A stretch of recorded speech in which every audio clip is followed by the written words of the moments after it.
বাংলাদেশে অনেক ধরনের সমস্যা আছে, সব থেকে বড় সমস্যা আপনি কোনটি বলে মনে করেন? বর্তমানে শিক্ষা ব্যবস্থার সমস্যাটা সব থেকে বেশি আমার কাছে মনে হয়। সমস্যা তো জর্জরিত বাংলাদেশ।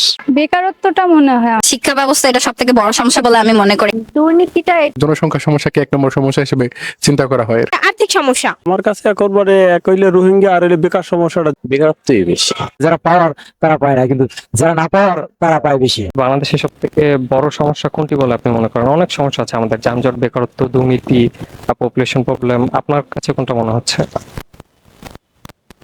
দুর্নীতিটা, বাংলাদেশের সব থেকে বড় সমস্যা কোনটি বলে মনে করেন?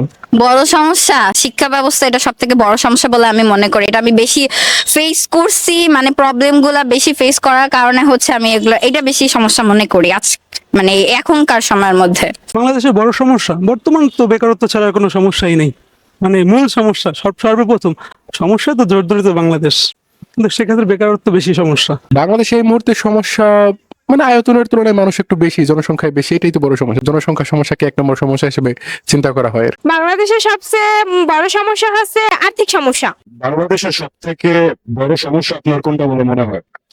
বাংলাদেশে বড় সমস্যা বলতে মনে হয় এটা যে অনেক অসহায় লোক আছে, বা অনেক মানুষই আছে যে একবার খাইলে হয়তো আরেকবার খাইতে পারে না, বা একদিন খেলে 2 দিন খাইতে পারে না। খুবই কষ্টের ভিতরে মানুষ জীবনযাপন করে। সরকার মানুষের জন্য ভাবে, কিন্তু সরকারের দোষ আমরা দিই না। কিন্তু কিছু নেতারা আছে, এগুলো কি দেখি করে ফেলায়, তারা আমাদের কাছে পৌঁছায় না বা পাবলিকের কাছে পৌঁছায়। যারা পাওয়ার তারা পায় না, কিন্তু যারা না পাওয়ার তারা পায় বেশি। আমার কাছে একবারে এক হইলে রোহিঙ্গা আর হইলে বেকার সমস্যাটা, যুব বেকার সমস্যা।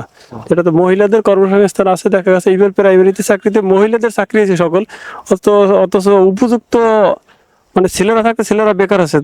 তারাই একবারে মানে বড় সন্ত্রাসী একসময় হয়ে যাবে কার্যকর। কারণ বাবা মার কৃষকের টাকা অনেক ব্যয় করে লেখাপড়া করাইছে, কিন্তু সে ছেলে চাকরি পেতেছে না, বেকার আছে।